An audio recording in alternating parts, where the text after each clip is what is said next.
Hey everybody, we had a small issue this week with John's microphone.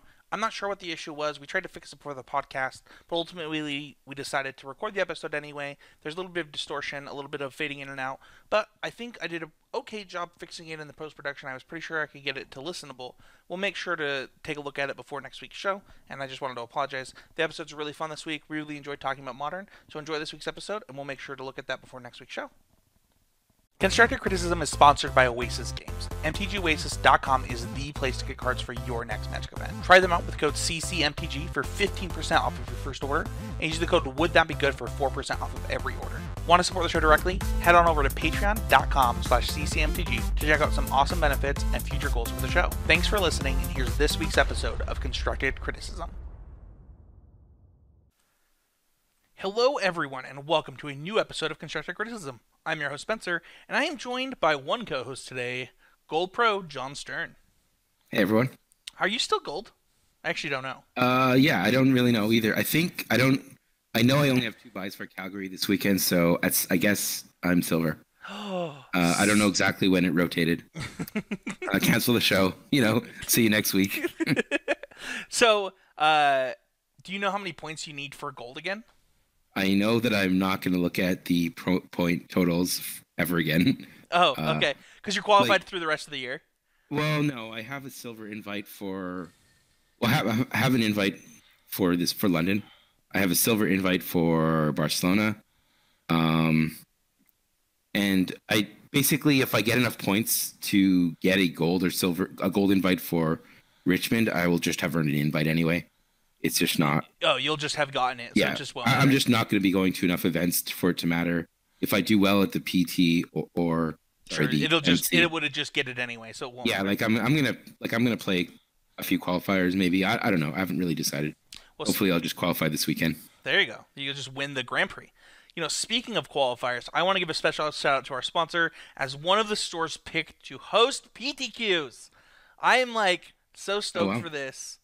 It is, it's like a pretty sweet thing. Oasis has gone through a lot of improvements for its location over the last couple years, and being the Utah store selected for its MCQ it's really cool. And I just want to give a special shout out to Alex and to the employees there for making an awesome environment and have it being the one selected. I mean, Oasis has everything you need in Magic and also an amazing environment to play in. And I'm really excited for that. And we'll talk more about that. They are actually, I think, one of the earlier PTQs, if I'm being honest. They're May 18th. So okay. So they've got a pretty sweet date, and I know I'll be there. I don't know if I'll be commentating the PTQ or playing in it or the MCQ, but I'm really, really excited for it. Was Utah going to get one for sure? I don't know how. There's 150 of them. Yeah, so we were pretty sure that Utah would get. I mean, we knew that Utah would get one because they came out and they looked at the stores in Utah. Okay. So we knew, and between it and Denver, it regionally, they all, one of us always got one, and I would be shocked if we didn't both get one. The one that will probably be in question is whether or not Vegas gets one. Okay, in terms of what's drivable, basically. Yeah, in the region. So before, Vegas, Albuquerque would also, and Boise would all get one in addition to Utah and Denver. And this time it might just be that Utah and Denver will both get one every time. I like that they're going to the stores and checking it out, making sure the play area is. That's good. Good step. Yeah, and Utah has I think 2 or 3 stores that might have been possible, but for how many people they needed to fit, it basically was just Oasis. I think, especially considering Oasis has food and stuff like that. And stuff like that. Well, that's good. Exciting. Yeah. So shout out to our sponsor over at Oasis Games, and don't forget that if you are in the region, their MCQ, I gotta get that right, is May 18th. So let's talk about a deck though. Do you know the format for that tournament, by the way? Just to announce that as well, or is it undecided? I will announce that either in editing or in the next week's show. I'm sorry. Okay, sure. It might not be announced yet. I don't know. I don't know. I would assume that it's that they get a pick between standard and limited, like old ones, because I think that it's not modern season, so they wouldn't get a pick modern. That would be my guess, but I don't know. Okay. And then somebody's gonna leave a comment. It is modern season, Spencer, and it's modern, and it's gonna be all right. Well, there you go. All right. Well, let's go on to our deck doctor. So if you are a patron of $12 or more, and you're part of the Constructed Critics group, you get access to a segment called Deck Doctor, where Seth, John, and I will take a look at your deck list, talk about it on the show, and we'll critique it. We'll give it some thoughts that we have. This one's submitted to us by Henry, and I'm just gonna read the deck list. We have 4 Growth Chamber Guardian, 4 Incubation Druid, 4 Frilled Mystic, 4 Rekindling Phoenix, 3 Biogenic Ooze, 3 Shivan Fire, 4 Lightning Strike, 1 Ionize, 2 Chemist's Insight, 2 Expansion Explosion, and 4 Wilderness Reclamation. It has 24 lands with there's no spell lands in this one, and it's only got 1 basic in the forest, and the rest of the mana base is just the check and shock lands. The sideboard we have is 1 Shivan Fire, 3 Entrancing Melody, 2 Lava Coil, 3 Negate, 2 Crushing Canopy, 2 Fiery Cannonade, and 2 Legion Warboss. I'm seeing 25 land and 1 basic. Is that? What did I say? I thought you said 24. Oh, I'm sorry. I probably said 24 and 1. I meant to say 25 total. So Okay, cool. that is the correct number there. So let's start with the things that we like about this list, because I like to always go over kind of the things that we like first. And I think we should start by just saying that this is a deviation from Temur Reclamation. It's still a Temur Reclamation deck. Yeah. But it's like the post-boarded deck, right? It's like the way that the Simic deck was post-boarded, adding red. Mm-hmm. Okay, so yeah, go on with what you were gonna. Oh no, do you kind of agree with that assessment, that it's kind of similar to how the Simic deck was post-boarded? Well, it's going more than just post-boarding. Like it's got a lot more creatures. The Growth Chamber Guardians. Like I'm looking at Ross Merriam's Temur Reclamation deck. I don't know if that's the standard right now, but they're boarding. He was boarding in Phoenixes and like 1 Ooze. So this deck has like it's got like 19 creatures. Like I think the post sideboard configuration of Temur Reclamation in general was like some Niv Mizzets, some Rekindling Phoenix, basically maybe 6 or 7 creatures. So we have like almost triple the number of creatures in this version. Yeah.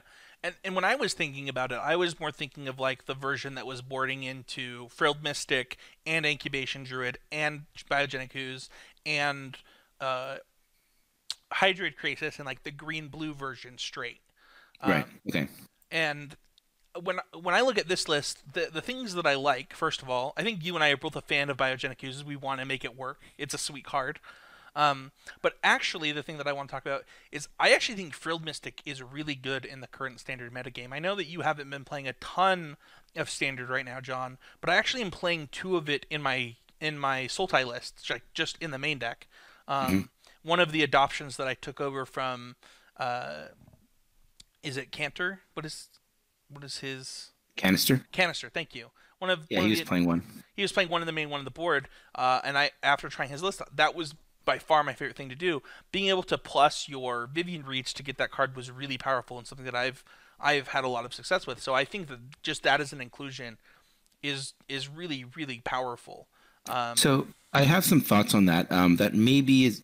So maybe I'll just get your opinion on it, because like I haven't played this deck a lot in standard, either version, like the Temur, but I have an opinion on Frilled Mystic. So in the list, in the deck doctor we got, basically he's playing Frilled Mystic in the spot where the old Temur Reclamation deck would have something like Sinister Sabotage, right? Like basically a counterspell. Yeah.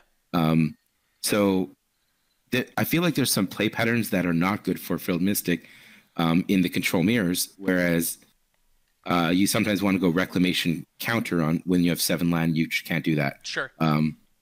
Or you have to fight over something on their turn and your spell costs 4.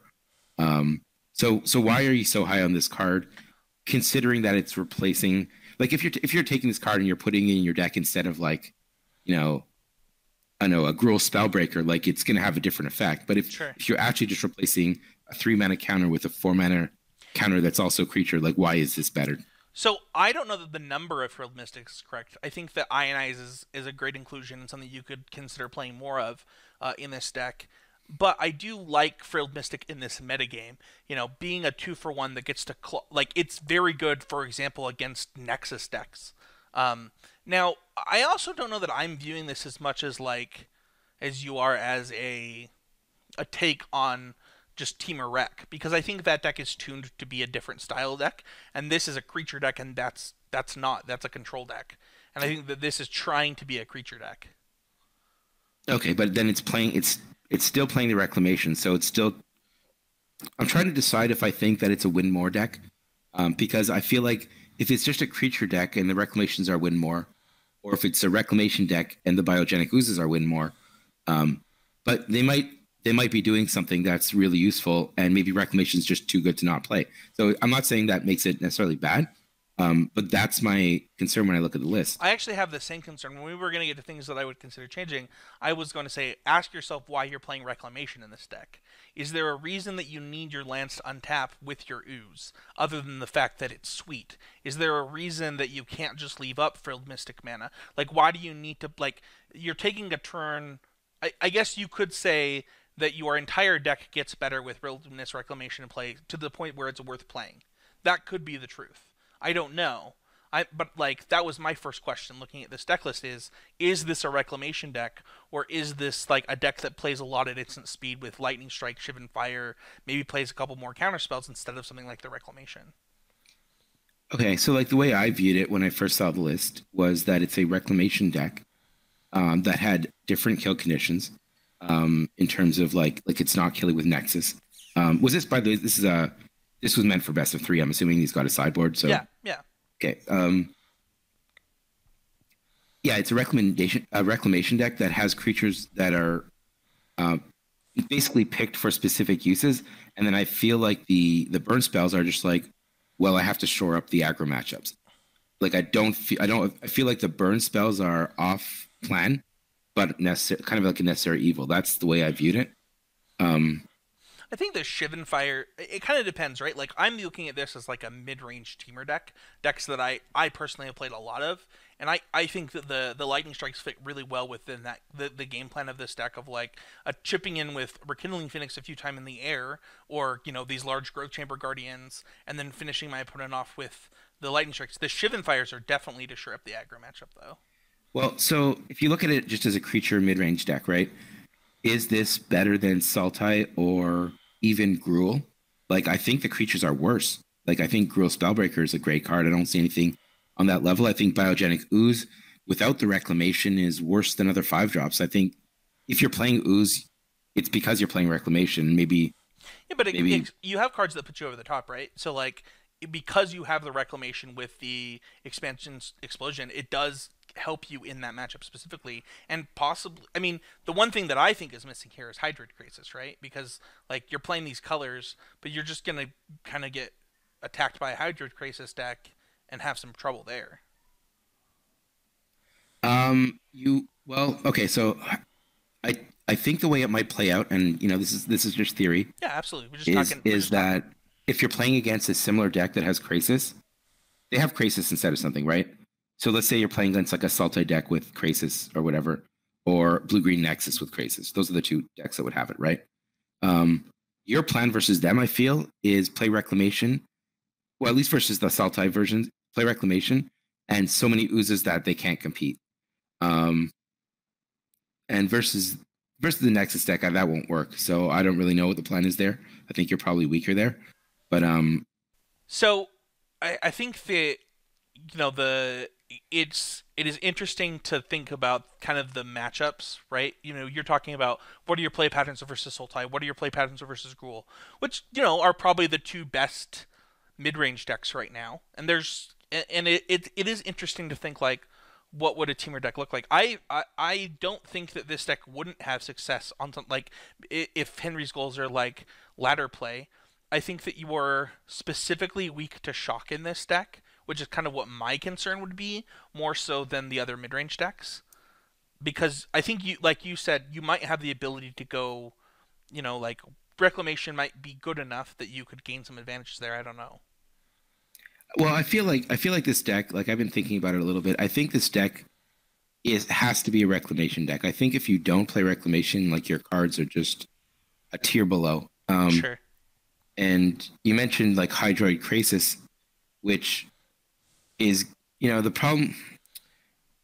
I don't know if that would go well in this deck. Like, it would be okay. Like, it would just sort of ramp you, basically. Like, you can play it on, like, 3 or, like, for X equals 3 or 4, basically, Although you don't get the extra mana from the Reclamation. I feel this is just like a go off with Ooze deck, right? That feels to me like Sure. how it's going to win. But Do you feel like something like Niv Mizzet is missing? uh, I mean, Niv Mizzet, extremely powerful card. It's going to be a metagame call if that's your finisher or not, and if that's the finisher of choice, then people become more prepared for it. So I don't know if this is a result of that. Sure.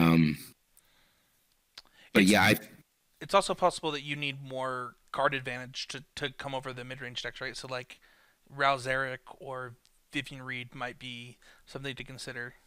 I guess the real question I have is okay. So this is basically I don't know. I still kind of view this as a modification of the Team of Reclamation. It's a different take on it. Hmm. So all those cards that basically we're talking about, well, not Krasis, but Niv Mizzet, more expansion explosions, more cheap counter spells. These are all things in the Team of Reclamation deck. So the question is, what matchups are you having trouble with that you're deciding to go with the creature plan? Like you say, you're turning on their spot removal. So not just shock, but like all of their spot removal is now relevant. Like Kaya's Wrath is relevant. Things like that. I don't know that I would consider this deck particularly weak to Kaya's Wrath for what it's worth, right? It's not that it's weak. It's just that it's a completely dead card otherwise, right? Or pretty dead. Sure. No, I mean the creatures are good against Kaya's Wrath. Like Rekindling Phoenix is good against it. Growth Chamber Guardian lets you refill. Frilled Mystic is really just good against it. flash threat. Yeah, like it's got some resistance, but I mean I don't think Ooze is good against it. But or whatever. It's you can deploy only one threat, so it's not terrible. But yeah, if you want to talk about the matchups, like what do you think are the most popular decks in Standard right now? I'm looking at Goldfish, so I can just read off those. Yeah, I mean that's probably a good metric. So if you look at Esper, so the Esper matchup, the concern for me in the Esper matchup is that it's going to be harder for you to resolve your reclamations than with the normal Team of Reclamation deck. You're playing less land, you're playing less cantrips, so you're gonna I think with that deck you want to basically just always hit your cantrips, always hit your land drops, and then at some point you can fight over a reclamation. Aren't all of your cards but Shivanvire good in that matchup though? Like this deck has mono good cards against Esper. I don't. I'm not saying the deck is badly positioned. I think it's worse than Team of Reclamation against it. You have all your cards are good, but you have less of the key cards. You have less Chemister's Insights. You have less expansion explosions. You do have Incubation Druid and Growth Chamber Guardian, which although it turns on their spot removal, are still very good cards against them. Yeah, and Frilled Mystic I think is also quite good in that matchup for what it's worth. Yeah, I think it's good, but I have that same concern as what are you using counter spells for? And sure. I feel like it's to force through your reclamation, but maybe I don't have a full understanding of the matchup. Is that do you think that in that matchup though, right? So you're talking about playing versus Esper, you have are you actually trying to protect your Wilderness Reclamation or resolve it when they're naturally going to have to deal with your giant Growth Chamber Guardians, your Incubation Druids naturally, are going to be threats in that game. Your creatures themselves are mana sinks, so you don't have to commit more to the board once they're in play. Exactly the same thing is true of Ooze and Phoenix, right? Once your creatures are in play, Esper just has to deal with them. And if that's true, then you will resolve your things like Wilderness Reclamation naturally. Well, it depends on how they're dealing with them. If they're playing a lot of cast downs and Moment of Cravings, that might not be true. They might be able to do that on curve, kind of. Sure, that could be true. Or play their thought erasures while keeping up, like a negate.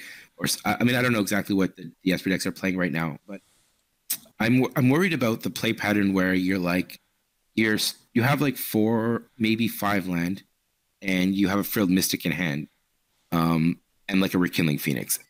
And if you play what do you do in that spot? If you play the Phoenix and they counter and play Teferi, you're gonna lose. And if you hold up for the Frilled Mystic, they can just outdraw you and play more lands Sure. and not cast a fairy. So that's like Frilled Mystic. Maybe I'm used to like playing against like a when I was playing against Esper, I was doing Pro Tour testing, so maybe my Esper opponents were like pretty good at playing around cards like that. Whereas maybe if you're grinding the ladder, maybe that's not something that happens. Maybe they'll just play their Teferi. You just leave out Frilled Mystic and they'll just play Teferi. Then it's certainly great. And that could just, I mean, I would expect that to be the case on the ladder where you're playing against, I think that first of all, the number of Frilled Mystics that you play against is probably pretty low. So, like where Frilled Mystic is really good is when you're able to have threats on the board and keep it up, right? yeah, So that would be like, for example, in Canister's Sultai deck, if you go like Merfolk, Branchwalker, Jadelight Ranger, and then now you're just holding up Frilled Mystic until they try to Wrath, like that's gonna be amazing. yeah. You don't have enough low threats in this deck for that to really happen too often, I don't think. That's exactly what I was just gonna say. I do think this deck is low on inexpensive creatures to make Frilled Mystic better specifically, and to that point, even make Ionize a little bit better. Yeah, so like I think so when I'm looking at this deck, like we're trying to critique it in terms of like, so a concern I have is I feel like your Incubation Druid draws are going to be excellent. I think your Growth Chamber Guardian draws are still going to be pretty good. Anytime you don't start on one of those cards, I have a serious concern about your control matchups. That's a concern I have, which I don't have so much with the Team of Reclamation deck, because instead of having like Oozes, Phoenix, and Frilled Mystics in their hands, they can play Growth Spirals and Ops and make sure they hit their land drops, and search for his Cantus, stuff like that. So they have a lot of things to do, and they can just outdraw the Esper deck with their Chemister's Insights and their Expansion Explosions, and eventually maybe play like a Niv Mizzet. Like I think their game plan on their average draw is a lot stronger against control. Though I do think that when you start on like your good draw with Incubation Druid, then you actually might be even better positioned than the Team of Reclamation deck normally is. Sure. What about, are there any other matchups you want to look at? I do feel like your creature makes your creature base makes your aggro matchups a little better. Interesting, because if I'm playing against Mono Red with this deck, I think I'm particularly weak to Shock. Well, okay, like what makes you weak to Shock? Like they can kill your Druid, your Growth Chamber Guardian? Yeah, I mean, and your 4-mana play in Frilled Mystic, like I don't know, like unless I'm drawing my removal spells like Lightning Strike and Shift into Fire, I don't really have something in the main deck that's keeping me alive versus aggro decks. They can actually just tempo me out. Yeah, I guess when I said aggro, I was thinking more about the mono white and mono blue. However, I think like if they're like burning your Growth Chamber Guardians, that's really not that bad. You're hitting land drops and getting closer to Reclamation. Sure. And then once you get Reclamation in play, you can just go off with Ooze or Growth Chamber Guardians. Like it's kind of okay when your Growth Chamber Guardian eats a removal spell, because if you ever resolve one, you're just going to get a whole bunch of them anyway. Sure. That's fair. And Rekindling Phoenix is really good against both white and blue. Yeah, it's also good against red for what it's worth. Yeah. Yeah, I mean, yeah, Frilled Mystic in that case might be better than like the Sinister Sabotage. I'd say both aren't very good, but like you can block. I think I did some streaming with a similar deck to this, where I was actually playing the Explore package in it. I think that would solve a lot of the concerns that you and I have with the deck for what it's worth.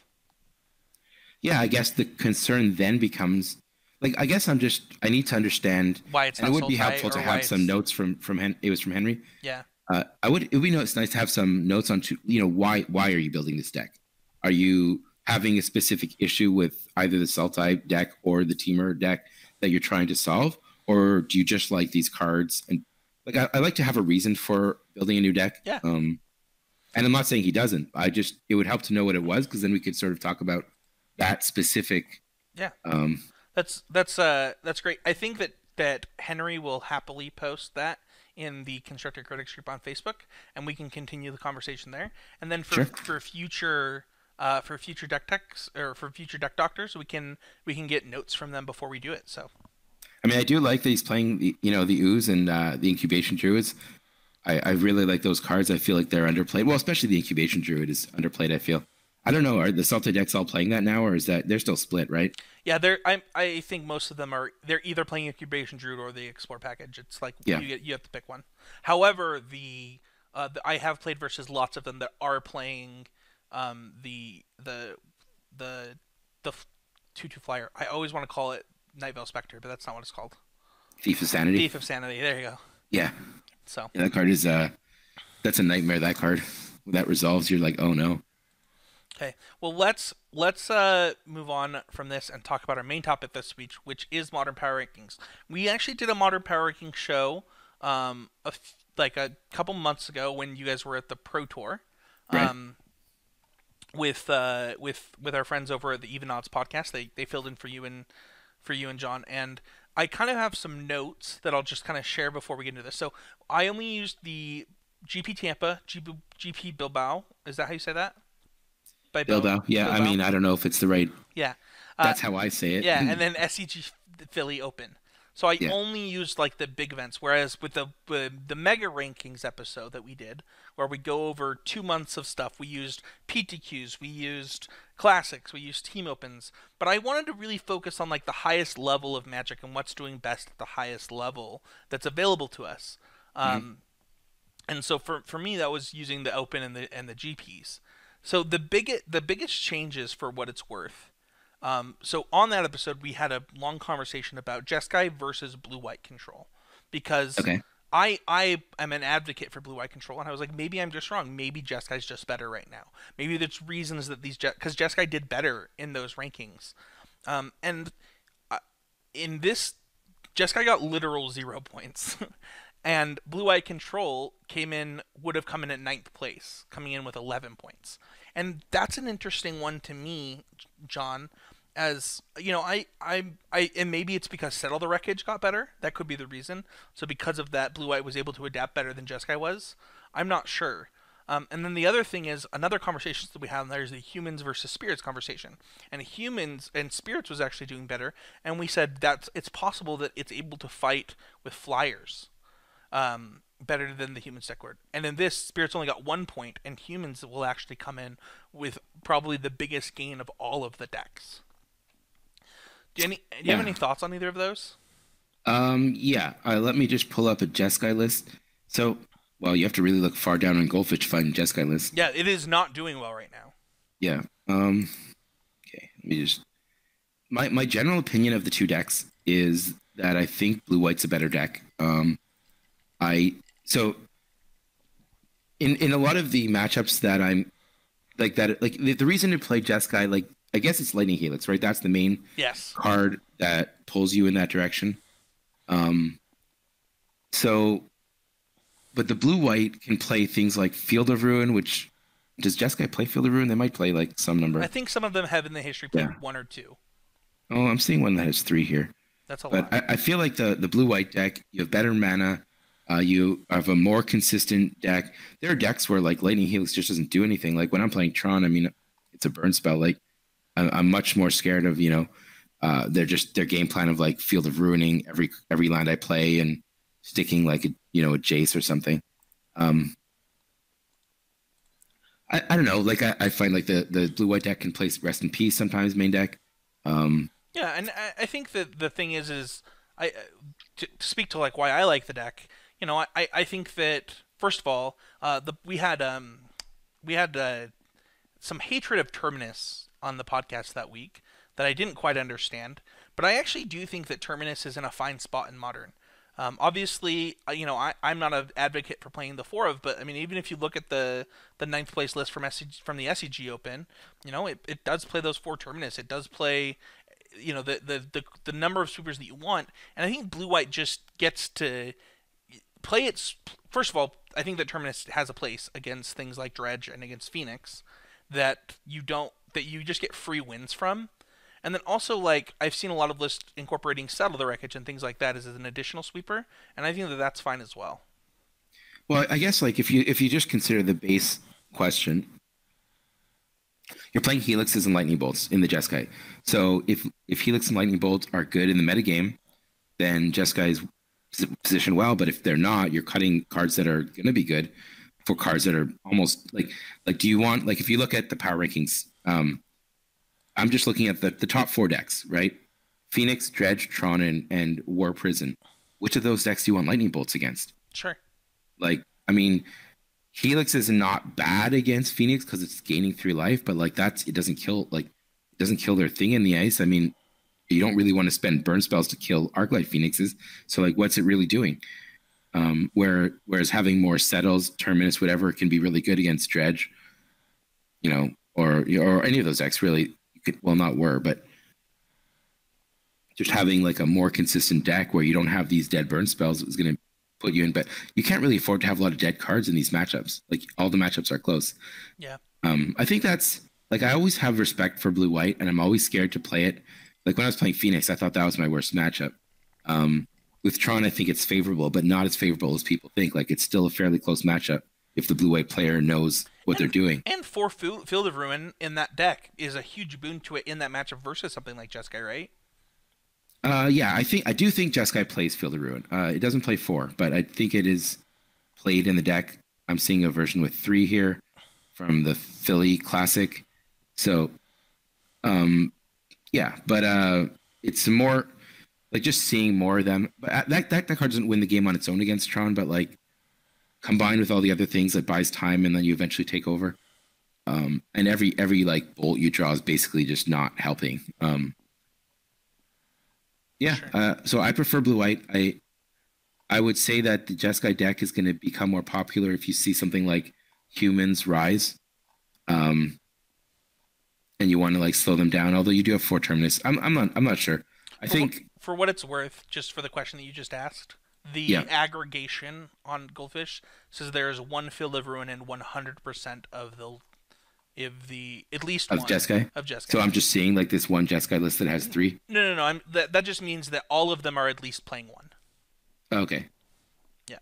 Sure. Yeah, it's played. I mean, it's not a 4 of. Sure. Yeah. I mean, you just have these red cards that don't do anything in a lot of the key matchups. That's all. Let's go on to the power rankings itself, unless you have any thoughts on the... we'll get into the humans versus spirits thing when we get to humans. Coming in 7th and 8th, we have a tie for 12 points. And the way this works is you get 6 points for a first place finish, 5 points for second. You get 4 for a top 4, 3 for a top 8, 2 for a top 32, and then 1 for a top 64. So it's loosely based on the records and the points that you get in the Swiss, with additional points for winning inside of top 8. So total match points kind of at the event is the idea, with a weighted scale towards winning the event. So, right. Should we start on Titan Shift or should we start on Burn here? In terms of starting at the bottom? Yeah. Doesn't matter. So I will start with Titan Shift since it's the deck that I played. I played the most in Modern by a pretty substantial margin between Temur and Green Red and Naya. I played them all. This deck, I think, is an interesting spot in the metagame, John, because I think that it has reasonable matchups against, something like Dredge or Tron, humans, really bad against Shadow. So it's only got good matchups against maybe half of, or even decent matchups, not even good. Like, I wouldn't say that all of them are good, against only about half the field right now. And I know that Becky, who's an SCG grinder that plays a lot of this deck, actually says that she likes her Phoenix matchup. You've played a lot of Phoenix. I did not find that matchup good for Titan Shift. No, I think Phoenix is favored. They're just faster, like especially game 1, where post sideboard, when you have like whatever life creating creature you're playing, it becomes a lot closer. Like, what's the standard? Is it Thragtusk or Obstinate Baloth right now? I think most people play Obstinate Baloth. Some play a split, right? They may play 3-1, but it kind of just depends. I think that Baloth is the normal, though. Yeah, but I think like when they're flipping a thing in the ice on turn 3, I don't think you can win those games. Right. And they're pretty good at doing that. So. And Scapeshift has made concessions to that, right? Playing Flame Slash in the main. Some of them play Courser to try and get some extra life gain in different matchups between Burn and that and Dredge coming up. you definitely are playing Anger of the Gods in the main, at least in some number instead of two Sweltering Suns, things like that, to try and mitigate and help. Um, Mhm. do you think that Well, the main deck relics that Titan Shift play are even helpful in that matchup? um, I mean, they are helpful if they're taking the place of a card that wouldn't be helpful. Like, I think the card that really beats you is Thing in the Ice, though. Yeah, Um, so I don't know. Like, Relic's okay. Basically, it's okay. Um, yeah. The but all those concessions you're talking about, like Flame Slash, like I don't think Titan Shift was so well positioned against every other deck that you can really afford concessions, can you? Like every Flame Slash is I making you just worse against Tron, for example. well, I don't know that Lightning Bolt was ever that good in the Tron matchup anyway. Lightning Bolt was functional because Karn, you want to play Karn and immediately hit a land, Sure. and if you can't getting your Karn bolted is bad. But if you can't get your Karn bolted, um, Did you ever find Scape Shift to be a favorable matchup for Tron? I actually felt like it was favorable for Titan Shift. yeah, I think it's a bad matchup for Tron. But a big part of that is like basically my game plan against Scapeshift. I need to have an early Karn, Sure. and I really have to start hitting lands as soon as possible. Actually, you and Um, I tested this matchup in Vegas, and you kept hitting. Was it Kozilek against me? Kozilek, I was not playing Was it? Kozilek. Oh, it was it. What's the 10 mana destroy Ulamog? token? Yeah, it was Ulamog's against me. Well, okay. Like if I go turn four Ulamog, yes, I can win those games.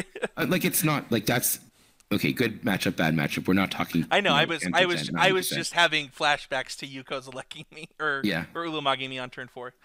No, I do think it's a bad matchup for Tron, but if Tron knows you're not playing bolts or playing less bolts, Sure. it becomes a lot better. I think that Scapeshift as a whole has been cutting down, like almost. I don't know the last time that I saw a Scapeshift deck register 4 bolts for what it's worth. So it's Yeah. not like they were playing a ton of bolts for the last long time anyway. And before they were playing like, and it looks like some of them still are playing Acid Moss, which is pretty insane in that matchup anyway. Yeah, I think a key for the Tron player is knowing when to take up and take down your Karn. And I think like the easiest way to win that matchup is go Karn minus minus Karn. Yeah. And then they basically get too far behind. You take over, you find your extra lands for your Ulamog, whatever, and then you win. But I still think it's favorable for the Titan Shift player. But I don't think the changes that people are making for the Phoenix matchup Or helping. are enough to make that matchup favorable, and they are making you worse in these other matchups that you're sort of counting on winning. So, it's not in a terrible place probably.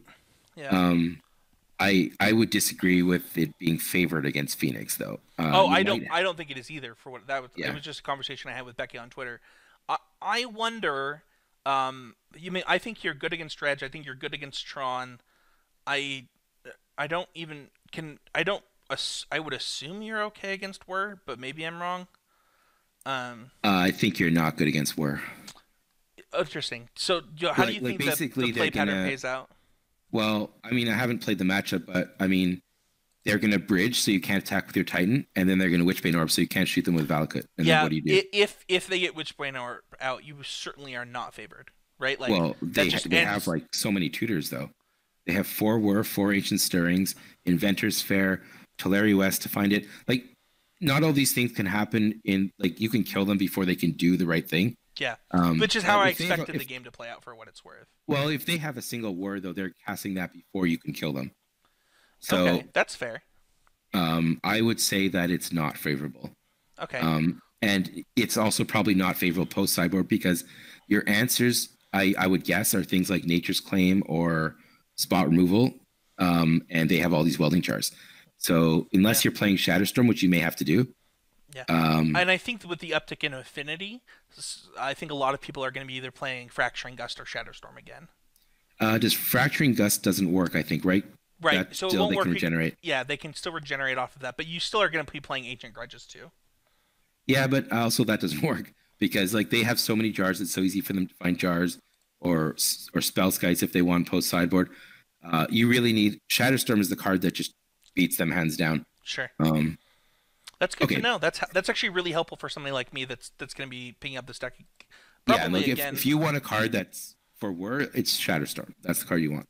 Yeah. Um, I think that also the thing is that when I was playing against I was playing against it with blue white, and that matchup yeah, felt really really good for me. I talked about this in the last podcast. So like in my yeah, that head, matchup is probably good for you. it was really good. Well, it's Um, just because they can't lock you out of doing anything relevant. Like their plan against you is probably Crucible plus Tech Edge, yeah. and that's just not enough, right? Or trying to like lock you out with like what's the sorcerer spyglass and stuff like that. Yeah, but you have so many different things. Like they have to find so many pieces Yeah, I to agree. lock you out, and you have like cryptic commands to bounce key things. Like that matchup sounds horrible.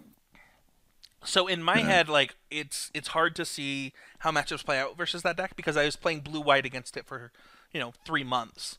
So okay. so so my interpretation of Whir is kind of clouded, and I said that last time on the podcast that sometimes I don't quite understand it. Um, I want to talk about Burn though, as it Yep. also comes in with 12 points. This is a huge drop off from Right. the last mega rankings. Well, okay. So I think that's for two reasons. Basically, exactly two reasons. One, Phoenix got better at beating it. Now, I still think you are probably favored against Phoenix, but the rise of Dredge as a foil to both Phoenix and Burn, like at one point, Burn, Phoenix were the top two decks, right? That was, or close to it. Might have been one other deck in there. Um, and Dredge, Dredge just Dredge crushes was both the those top decks. three for what it's worth. It was Dredge, Phoenix, and Burn with the top three in our Okay. mega rankings. So yeah, and Dredge, like Creeping Chill, I always call it Crippling Chill. Creeping Chill, that card is just a nightmare for Burn. I don't think it's really salvageable that matchup. Um, so I think those two, like you can't just play Burn to beat up on the top deck. It's not going to work. There's too much Dredge. Um, so I think that's basically.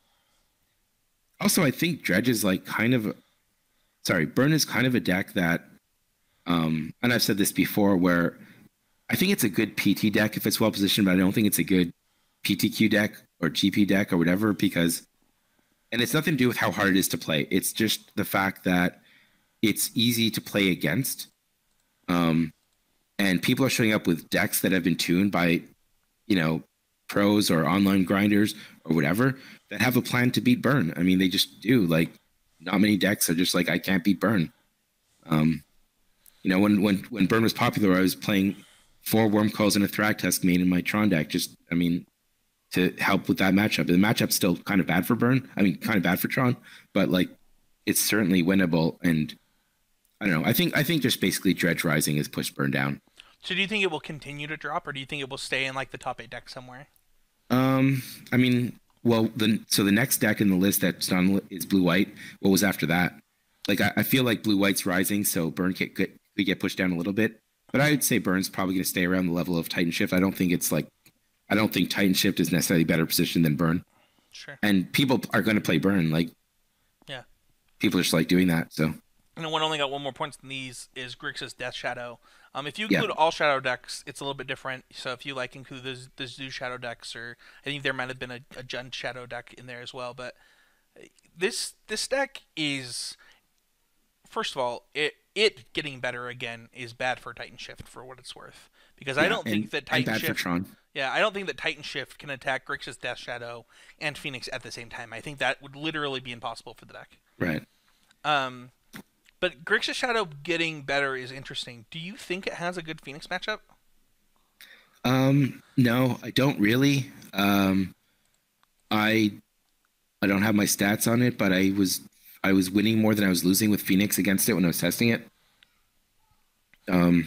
Yeah, I But mean, not by a lot. I do think that like Snapcaster plus, we said this on the last show, but like Snapcaster plus Surgical Extraction is really good in Modern. So like that being something that this deck gets to be one of the decks to do, that's awesome. Like that's good in this metagame. But I don't know that that makes me favored. No, but it might be the kind of thing where it's like close enough that like It tips people to you're play okay it. with playing some Phoenix match. Like you're gonna have to win some bad matchups to win a GP, right? Like I'm going to Calgary. I'm probably gonna play Phoenix. If I make day 2 and playing 13 rounds before top 8, I'm probably gonna play Phoenix 3-4 times. But if I have basically a coin flip matchup and I'm gonna, I think Shadow versus Dredge and Tron is probably good for Shadow. I don't love it. When I was testing War, I thought Shadow was kind of a bad matchup. So, I mean, it could be on the rise. You could see some Dash Shadow. They have some good tools. I also think the Dash Shadow Zoo deck is kind of interesting. And that probably didn't make the list because not enough people are playing it. But basically, It did well though. Like considering how few people are playing it, it did do well. yeah.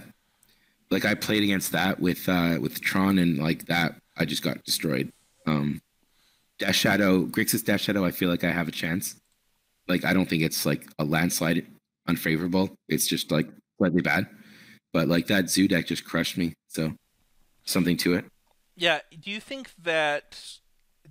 What I guess a better question is there merit to something that's like between them? So like for example, there was a Jund version that did a little bit of both. Is that something that's worth looking into, or do you Like want to the go Traverse the Ulvenwald or whatever? exactly? Yep. Um, yeah, I think that so that deck is better against creature decks because they have probably more removal, I think. Like more bolts and stuff like that. But ultimately, I think the Snapcaster package is too good. Yeah, that's my thought as well. And just the cantrips to find like your Dash Shadows. Like Grixis Dash Shadow always finds Dash Shadow, right? You can play Traverse to find it, but there's all these conditions. You have to fill your graveyard. You're probably playing baubles. Yeah, I like the Grixis deck better, but like it could swing the other way if there's a reason. But I think like the interaction you talked about, like Snapcaster Surgical, like that's probably enough of a reason to just make Grixis better. Can we talk about the Dredge matchup really quick? I've played Grixis Dash Shadow at about 2 tournaments. One of my losses in that tournament was actually 2 Dredge. In those tournaments was 2 Dredge. Okay. And it's funny that we talk about that Snapcaster Surgical thing. Is that good enough against Dredge right now? Well, is that all you're playing? Like I think most are playing an additional Nihil Spellbomb or something as well. Let me just pull up a list. Grixis Dash Shadow. So they were playing Leyline for a while. Is that not? So, we could just look at the a good example is the first place list in Tampa. The winning deck list from that Grand Prix. It's playing 3 Surgical Extractions, and 2 Anger of the Gods. For that matchup. Yeah, I mean, that seems pretty strong. Like, Anger does seem good for what it's worth. I did not know that these decks were playing Anger of the Gods. Yeah, I think Temur Battle Rage is also a key card because like they're gonna have blockers. They're gonna have like Narcomoebas and Stinkweed Imps and stuff. You got to kind of kill them in one shot, and you can't put yourself too low without Stubborn Denial. But you'll have Stubborn Denial. Yeah, I don't know. Like for the Conflagrate, I mean, I feel like this is gonna be good for Dash Shadow. I haven't tested this matchup specifically. You were saying you were having trouble with it? No, I don't. I've only. That's literally all of the Grixis Death Shadow I've played is just those 2 events, and one of my losses in those 2 events was to Dredge. I don't know enough about the deck to say whether it's good or bad. I think this is the kind of deck that can play a reasonably fair matchup. Like it might not, even if you don't have the hate card, you can still kind of beat Dredge with like a normal draw if you just have like Temur Battle Rage. Sure, that's fair too. So yeah, I mean, it's probably not lopsided. It's probably a fairly close matchup. Okay, that would lead me to believe, if we're saying that this deck might be a good deck choice going into some of the upcoming tournaments. Dash Shadow? Yeah. Yeah, I do think you're probably slightly behind against Phoenix, right? That's yeah. So yeah, you could run into like a row of Phoenix and just that. But yeah, I do think Dash Shadow's on the rise. Okay. Wouldn't be surprised to see it do well this weekend. So coming in 5th place, we have Humans with 16 points. This deck was one of the worst decks in the Mega rankings. Is just dumping your hand into play against Phoenix good? Generally, dumping your hand into play against Phoenix isn't good if they flip a thing in the ice. Right, that's my point. Right, so, well, they're doing a few other things, right? Like the Humans deck. First of all, they have Vial, so they can replay and Reflector stuff. Mage. Reflector Mage probably helps. Reflector Mage is a key card. I thought Spirits was harder for Phoenix than Humans. That's what we said on the podcast too. I don't understand why they flipped. Yeah. Well, I think um so Spirits was really good against like KCI. Humans Yeah. was also good, but like Spirits, like the Spell Queller, I don't know. Maybe that deck going away changed some things. Um, but yeah, I feel like you're also I think Spirits is better against Tron, but it's also not good. Like you don't want to be so weak to Oblivion Stone, that kind of thing. But yeah, I mean, I think you could. I don't think Spirits is bad. I think Spirits could still do well at a tournament. Um, the But what fact is that people are choosing humans, there could be a few different reasons for it. what do you think they are? Um, I think it's just like the decks that sort of preyed on humans aren't being played as much. Um, and that maybe it's just KCI going because I so there's Phoenix, Dredge, Tron. I feel like maybe Whir is better against humans. Seems like it'd be better against humans actually than you have your meddling mages.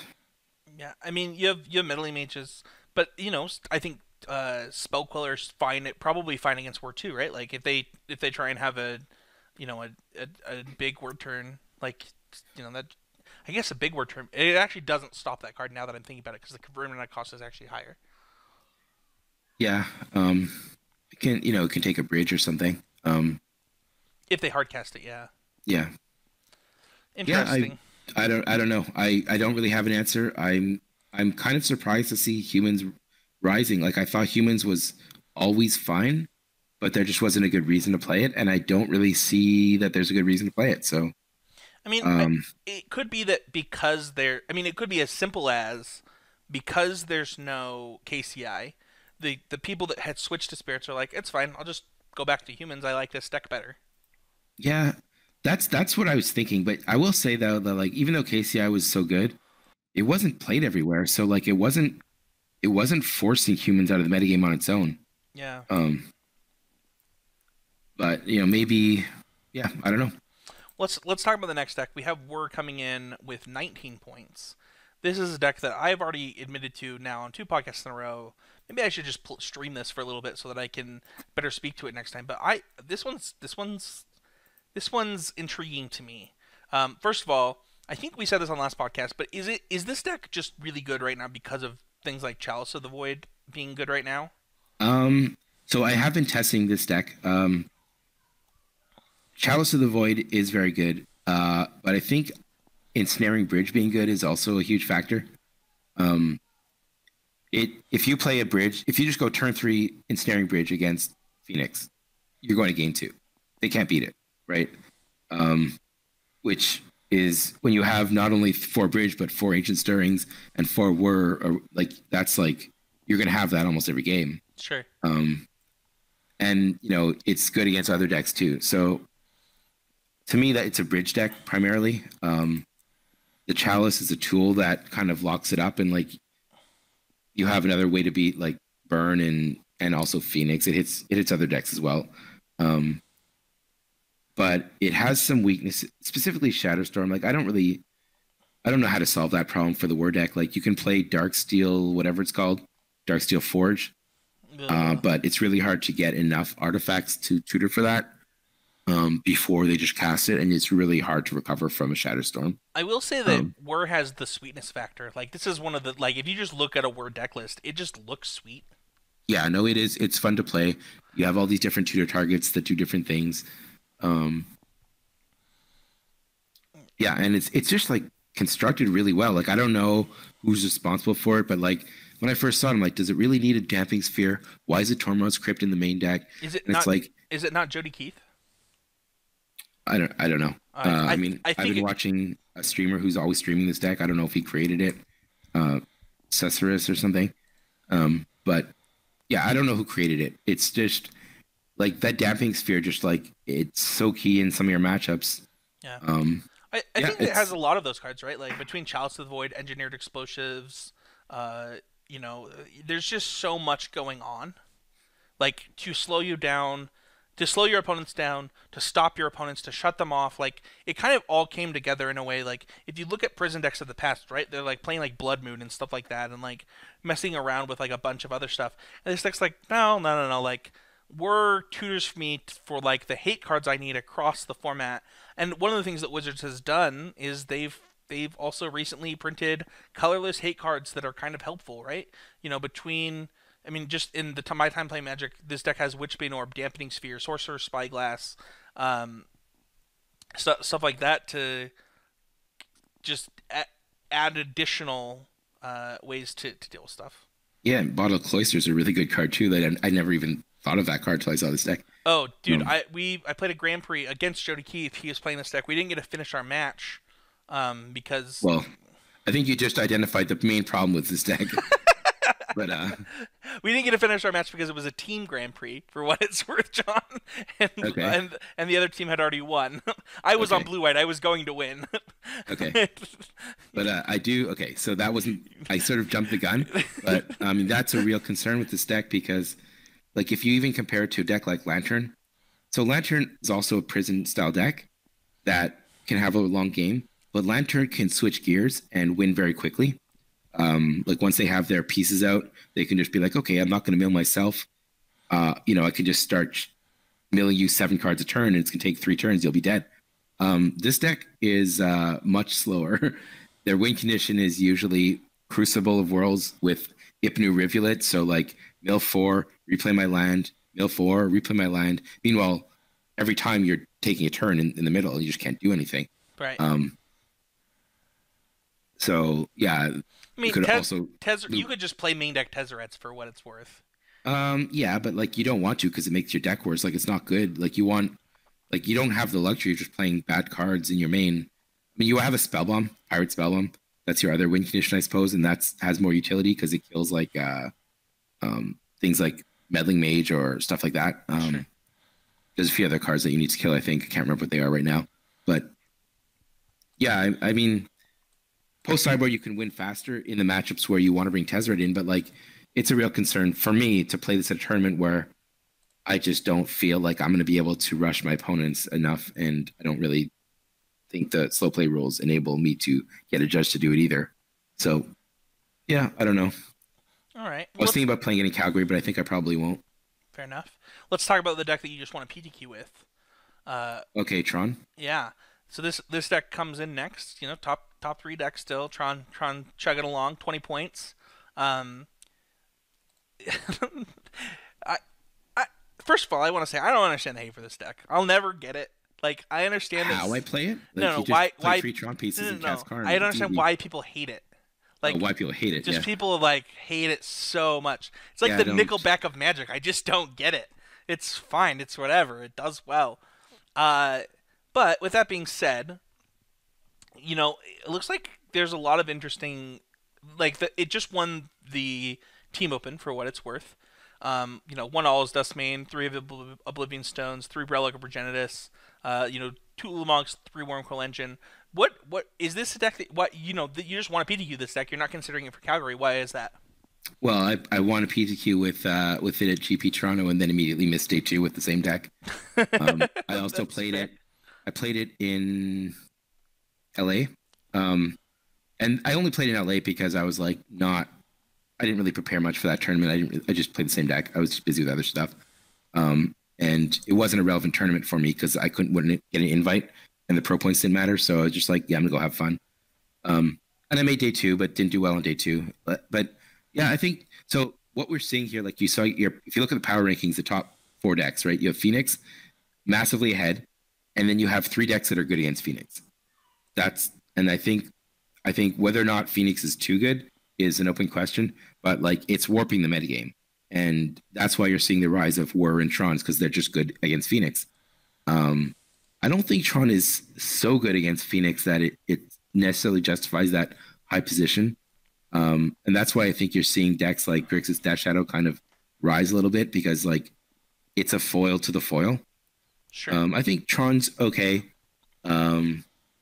It's got problems with Burn. It's got problems with Death Shadow. I think it's actually has some problems with the Whir deck too, but that's probably pretty close.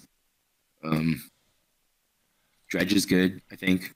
Is there any reason to go away from the mono green plan right now? Do you think the mono green is just correct still? Well, I don't know much about Mono Bluetron, if that's where you're No, heading, or if you're I talking meant about. like adding black again or adding red again is what I meant. Uh, yeah, I mean, I think more important than that is basically having a lot of basics in your deck. Like, I think you want at least 4 basics because I feel the Ruin is a card you need to worry about. I was playing one Horizon Canopy instead of the fifth, and if Black Green becomes more popular, that might be a mistake. I thought it was kind of a wash against Blue White because you sometimes want the fifth land, but you also sometimes want the card draw. But I'm not sure about that. But I haven't found a need to splash. I feel like I have the tools in my Tron deck to sort of do whatever I want. I haven't felt like what black cards do you want? Oh, You're looking for discard? I have played this deck on one stream in the last 2 years, and then I played it in testing to help people for the Pro Tour. So I have no idea. I just find it interesting that mono green has become the kind of the de facto choice, considering Kozilek's Return it would have been really good in the time of humans and in the time of spirits and things like that. Yeah, well, the reason people were playing red originally was for Pyroclasm, right? And at some point that became Fire Spout for a brief period when Wild and the Cattle was unbanned. But basically, it was you needed a way to just not get run over by like Affinity, for example. Sure. But a deck like Humans doesn't kill you as fast, and your Oblivion Stones are so good. Yeah. And you have like your Worm Coils that can block. Like not everything. Like they sometimes have things that have to run through Worm Coil. That I feel like the matchup's good enough that you don't need to like play these bad cards. I do find like the one of the things that's been interesting since those switches is the increase in worm coils and thrag tests across the main decks. Yeah, yeah. It is. I mean, it's just de facto in there now. I know that Well, you even played a main deck thrag test recently. I did, but I played it. I played that at the time when it was Phoenix then Burn. Those are the two decks, right? Right. And your Burn matchup's not good. You can still win. It's like it's reasonably close, but I mean, you want all the help you can get, and I wanted more Worm Coils. Well, actually, honestly, the thing I didn't want was Walking Ballista, and that is a card that I basically don't like in any of the top matchups, with the exception of Humans Rising. And if Humans is Rising, you might want to play it again, but without like it's not really good against Burn. It's not really good against Phoenix. It's not good in any sort of like against Dredge, whatever. Like, so I just wanted cards like I wanted my fourth Worm Coil instead. I wanted like the relics so I could beat Phoenix. Although I think right now I would play at least one Dismember. And yeah, so I had space and I wanted to have all 4 Thragtusk in my 75 and 4 Worm Coil. And I was just like, yeah, this is the best. If I want to add one more card to my main deck, it's just the best option.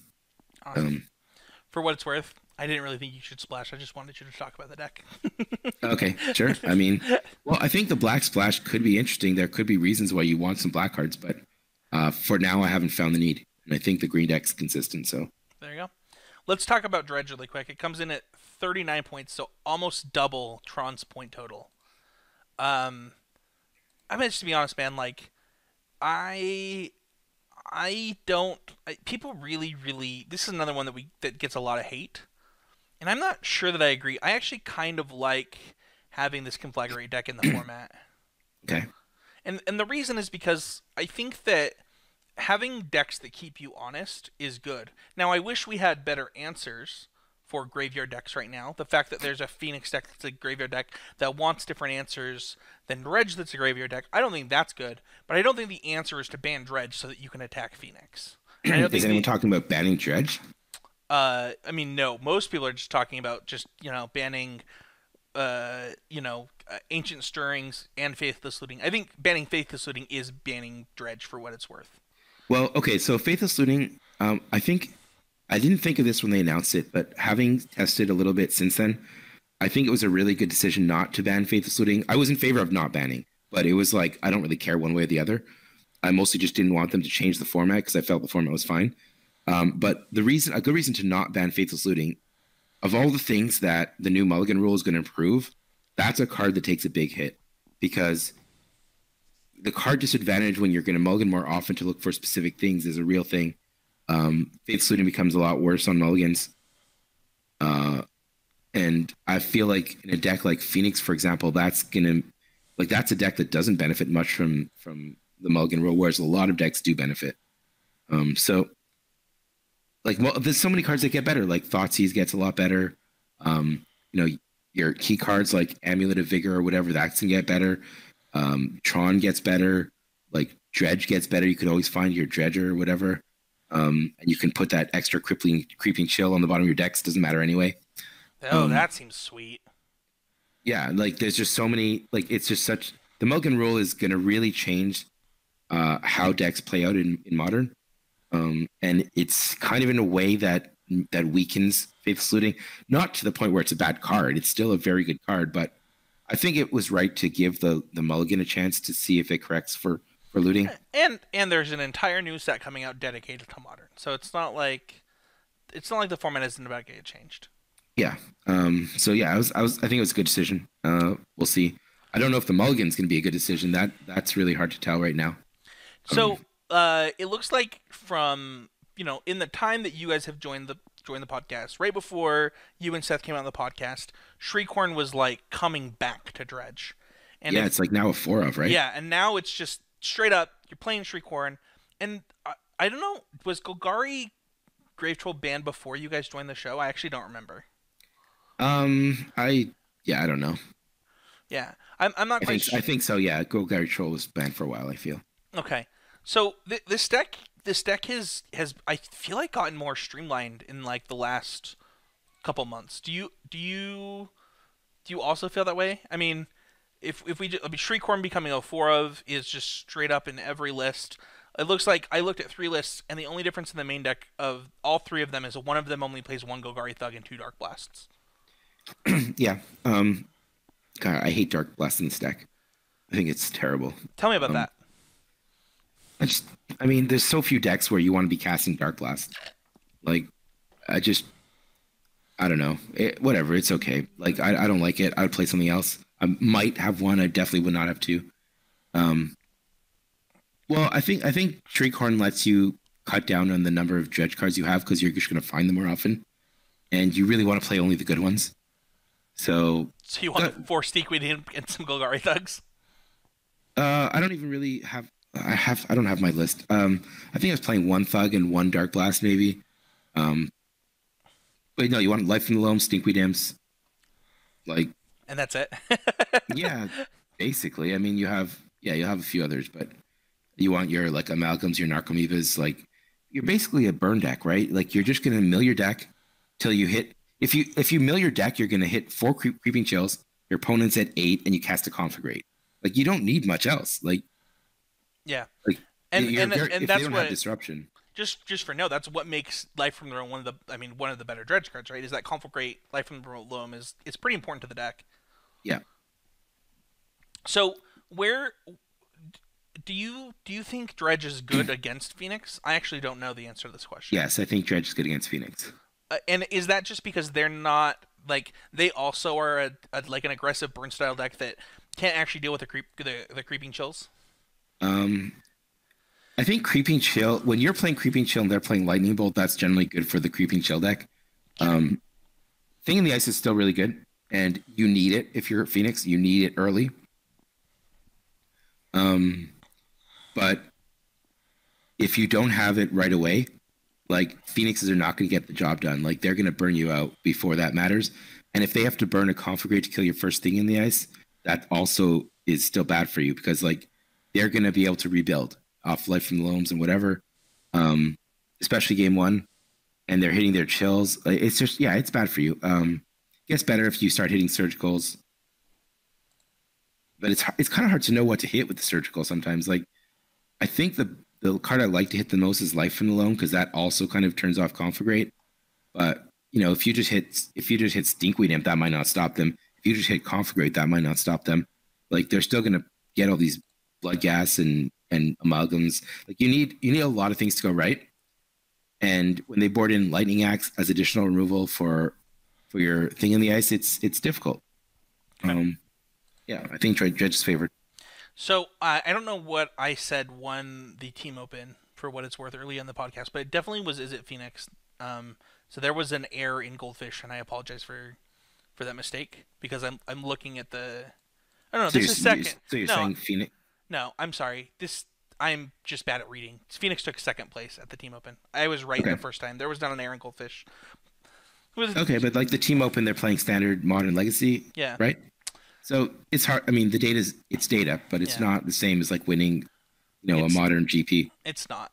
Let's talk about Phoenix really quick. We have Phoenix coming in here. It's big and bad, and it has 84 points. It has more than we have 40. We have 40, 60, 80. It has more than the next three decks combined for sure, and Yeah, close to more than the next four decks combined. yeah. I feel like Phoenix is it was about 20% of the field in LA, I think, and I think I would expect that to be the same, which is extremely high for modern, by the way, where people just generally just play their deck and they don't change decks as often for card availability or like knowing the format, all these different reasons. Um, so 20% is huge. It's warping the metagame. The decks that are good against it are rising to the top. By sheer number, it's going to have success. But I don't think like it's too good, and I don't think like I'm not even considering Phoenix for Calgary, and I've been playing the deck, so it's not like I wouldn't want to pick it up. I don't want to play against Tron. I don't want to play against Dredge. I don't want to play against Burn. I don't want to play against Whir. Like there's so many things I want to avoid, and that's what people are playing. Um, I mean, they'll still do well. I still expect good players to do well with it. It's a blue-red That's modern, interactive deck. right? Like Yeah. you have so many decks in modern that even though 15% of the field is targeting you, it doesn't matter because you can just dodge them and play against the people that just have their one modern deck and show up to the tournament. Yeah, but like eventually you're gonna have to beat prepared players, right? That's true.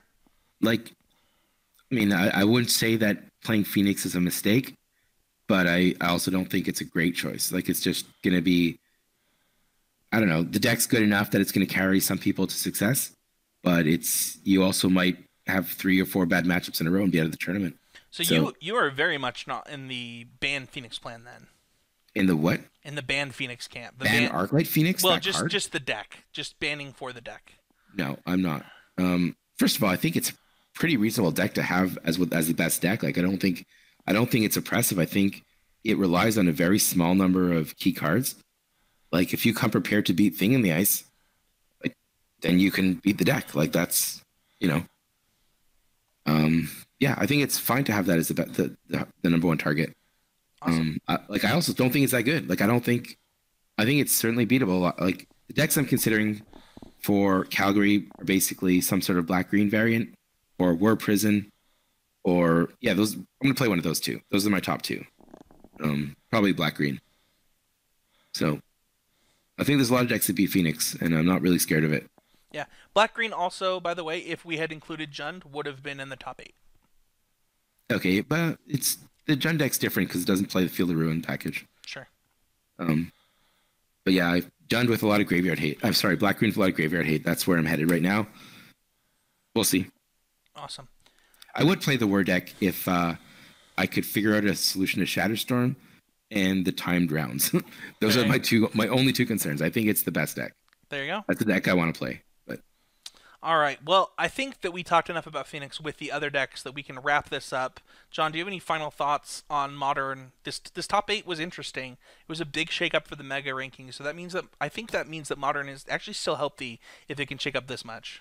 I think Modern's healthy, and I think that the Mulligan rule is going to bring life into it. I know that it's going to be up on Magic Online at some point in April for people to test with. And it's whether you think it's good or bad. It's this is how I approach Modern. I don't really consider is Modern a healthy format. I like playing Modern. It's a fun format, and when they change something like that, it's trying to figure out this new puzzle is interesting. So like if you're testing with your friends, try the Mulligan rule. I actually think the Mulligan rule, even if it doesn't adapt, is just a better way to test because you get more quality games on your Mulligans. And whether or not it's oppressive for one deck or another, the important thing for testing isn't so much data, but it's like what you learn from the games. So like I think you should be testing the mulligan rule. So I'm happy to see that, and yeah, I think Modern's great. Awesome. Well, thank you everybody so much for listening this week. Don't forget to look in the show notes for the Constructor Criticism Discord. Join the conversation there, and then if you're Patreon $12 or more, get access to the Facebook group. So thank you everybody so much for listening, and we'll see you all next week. Thank you.